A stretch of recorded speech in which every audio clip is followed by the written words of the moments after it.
In a small village in Japan, a woman about to turn 100 sings a song that captures the essence of her long life. To keep healthy and have a long life, eat just a little of everything with relish, go to bed early, get up early, and then go out for a walk. We live each day with serenity and we enjoy the journey. To keep healthy and have a long life, we get on well with all of our friends. Spring, summer, fall, winter, we happily enjoy all the seasons. The secret is to not get distracted by how old the fingers are, from the fingers to the head and back once again. If you keep moving with your fingers working, 100 years will come to you. This song, passed down through generations, echoes the wisdom of the people in Ogimi, a tiny village nestled in the northern hills of Okinawa, Japan, where folks live so long and so well that it's earned the nickname the Village of Longevity. What's their secret? It's not just the fresh air or the subtropical sun. It's something deeper, a way of living called Ikigai, a reason for being that gets them up every morning with a smile. Picture 2, friends meeting up in a cozy bar in Tokyo one rainy night. One's from Spain, the other's from Barcelona, and they've crossed paths because of a shared curiosity about life's big questions. They start talking about purpose. Why do some people seem to know exactly what drives them, while others drift through their days unsure? Over drinks, a word comes up that stops them in their tracks: Ikigai. It's a Japanese idea that means finding the happiness of always being busy, but not in a frantic, stressed-out way, busy with something that matters to you. They learn it's especially strong in Okinawa, where people live longer than almost anywhere else on Earth. There, they say, Ikigai isn't just a nice thought. It's a way of life that keeps folks thriving well past 100. Intrigued, they decide to pack their bags and head to Ogimi to see it for themselves, to sit down with the oldest residents and hear their stories firsthand. When they arrive, the village feels like stepping into a different world. Lush green hills roll out in every direction, fed by streams so clear you can see straight to the bottom. The air smells of earth and flowers, and the people, well, they're something else. They greet strangers like old friends, laughing and joking as if every day's a celebration. It's not hard to see why this place holds the record for longevity. The visitors settle in, cameras and notebooks ready, eager to uncover what makes these folks tick. They meet Fumio, a 102-year-old man with hands toughened by decades in the soil. Every morning, he's out in his garden, tending to sweet potatoes that he grows not just for himself, but for the whole village. "It keeps me young," he says with a grin, "knowing my neighbors eat what I plant." His days start at dawn, the sun barely up as he kneels in the dirt, humming a tune his grandmother taught him. He's not rushing, just moving steady like the rhythm of the seasons. His ikigai, he explains, is this simple act of growing food and sharing it. It's not fame or fortune he's after, it's the quiet joy of being useful. Then there's Miyoko, a 100-year-old woman who still weaves colorful textiles by hand. Her fingers dance over the threads, creating patterns that tell stories of Okinawa's past. She learned the craft from her mother, who learned it from hers, stretching back generations. "This is my ikigai," she says softly, her eyes bright. "It's how I keep our history alive." Her little house hums with activity, friends stop by to chat, grandkids run in and out, and she's always got a pot of tea on. She doesn't sit still for long, not because she's restless, but because she loves what she does. Her days are full, not with stress, but with purpose. As the visitors watch her work, they notice how she loses herself in the moment, time slipping away as the fabric takes shape. It's like she's in a trance, completely absorbed, and they wonder, could this be part of the secret too? Across the village, they meet Haru, a 104-year-old fisherman who still casts his net into the sea a few times a week.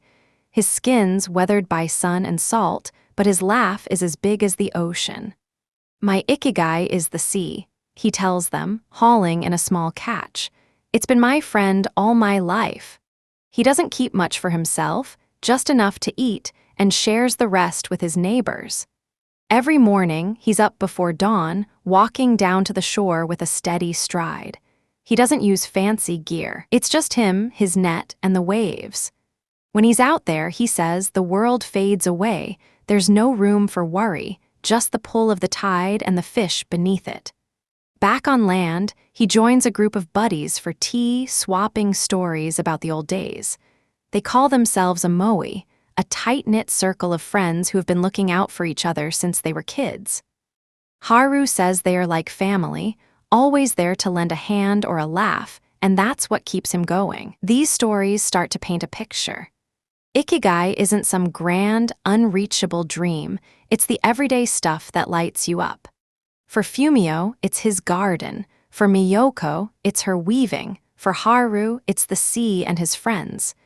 It's about finding what you love, what you're good at, what the world around you needs, and maybe even what you can get a little something back for.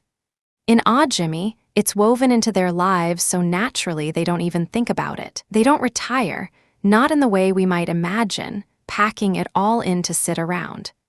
They keep doing what they love as long as they are able, because stopping would mean losing that spark. And it's not just about them as individuals, it's about the community. The moai isn't just a social club, it's a lifeline. These groups meet up regularly, pooling a bit of money to share meals or play games, and if someone's in trouble, the others step in. It's this web of connection that holds them together, making sure no one's ever truly alone. Food plays a big role too, though it's simpler than you might expect. They don't pile their plates high or chase after rich, heavy meals. Instead, they follow an old saying, Hara hachi, which means stop eating when you're 80% full. Picture a typical lunch in Ogimi, small bowls of steamed vegetables, a bit of tofu, maybe some fish, and a sweet potato or two, all washed down with a cup of green tea or a splash of shikiwasa juice, a tart little fruit packed with antioxidants. It's not about starving themselves, it's about balance. They eat what grows around them, fresh from the earth or the sea, and they savor it without overdoing it. Studies show they take in fewer calories than most, around 1,800 to 1,900 a day compared to 2,200 or more elsewhere. But they're not hungry. Their bodies stay lean, their energy steady, and diseases like cancer or heart trouble, far less common here than in other parts of the world. It's a quiet kind of discipline that adds years to their lives without feeling like a sacrifice. Movement's another piece of the puzzle, but don't picture them sweating it out in a gym. They're not running marathons or lifting weights. Instead, it's gentle, steady motion woven into their days, walking to the market, tending gardens, or doing a morning routine called radio teso, where they stretch and sway to music broadcast across the village. Haru might cast his net, Fumio digs in the dirt, Miyoko bends over her loom. It's all low-key, but it keeps them limber and strong. They're not chasing fitness for its own sake, it's just how they live. And when they are deep in these tasks, something special happens. They slip into a state where time vanishes, where they're so caught up in what they are doing that nothing else matters. It's like the world shrinks down to the net, the soil, the thread. This flow, as some call it, isn't just relaxing, it's energizing, feeding their ikigai and keeping their minds sharp. So how do you find your own ikigai? It starts with looking inside. Ask yourself, what do I love doing? What am I good at? What does the world need that I can give? And maybe, what can I get back from it? Not just money, but satisfaction. For some, it's clear as day. Maybe you're a teacher who lights up sharing knowledge or a cook who finds joy feeding others. For others, it's trickier, hidden under layers of routine or doubt. But here's the thing, it's there, waiting. You might discover it in a hobby like painting or gardening, or in helping a friend through a tough spot. Take a moment to think, what gets you out of bed even on the hardest days? That's a clue. And once you spot it, hold on tight. Nurture it, let it grow, because that's what fuels a life worth living. Back in Ogimi, the visitors noticed something else about these centenarians. They are tough, but not in a loud, stubborn way. Life hasn't always been easy. Wars, storms, lean times have hit this island hard, but they bounce back. They've got a quiet strength, a resilience that comes from knowing what matters. Take Miyoko. She lost her husband years ago, and the pain was deep, but she kept weaving, kept showing up for her moai, because that's where she found peace. They don't sweat the small stuff, and they don't fight what they can't change. There's a saying here, fall 7 times, rise 8. It's not about avoiding the fall, it's about getting up again every time. And they do it with a smile because they've learned to see beauty in the cracks, in the way things fade and shift. They call it wabi-sabi, this idea that nothing's perfect, nothing lasts forever, and that's okay. It's the chipped teacup, the weathered wooden porch, the lines on their faces that tell their stories. This way of thinking spills into everything. They don't cling to the past or fret over the future. They live right here, right now. Every chat with a friend, every sunrise over the hills is a moment to savor because it won't come again. They call this ichi-go, ichi-e, one time, one meeting. It's why their gatherings feel so alive, why they laugh so easily. They're not distracted by what's next. They are all in for what's happening. And that's a big part of their Ikigai too, staying connected to the present, to the people and places around them. It's not about chasing some big, shiny goal.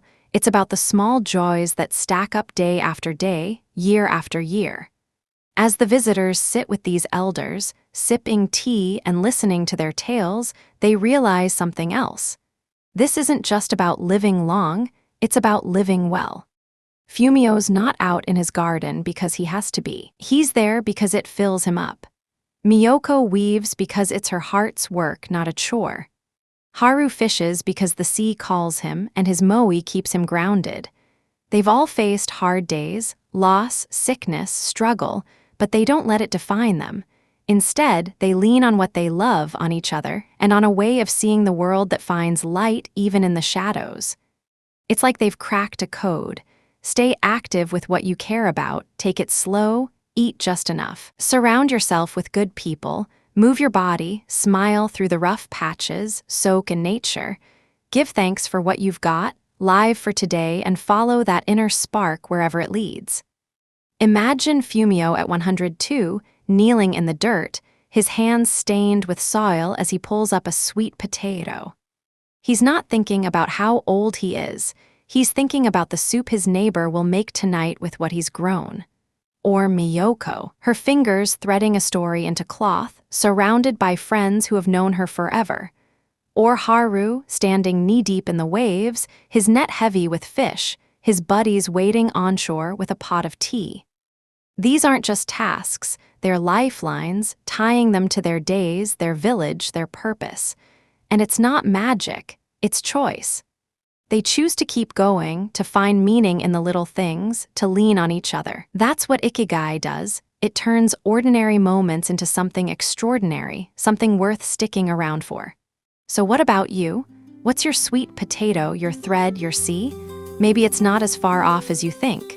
Maybe it's in the way you tinker with a car, or bake for your family, or listen when someone needs to talk. It doesn't have to be loud or flashy. It just has to be yours. And once you find it, don't let go. Keep it close, let it pull you forward. Because that's what the folks in Ogimi have figured out. Life's not about how many years you get, it's about what you do with them. They don't worry about hitting 100, they just live day by day with purpose and heart. And as that song promises, if you keep moving with your fingers working, whatever that work may be, those years might just come to you, one joyful step at a time.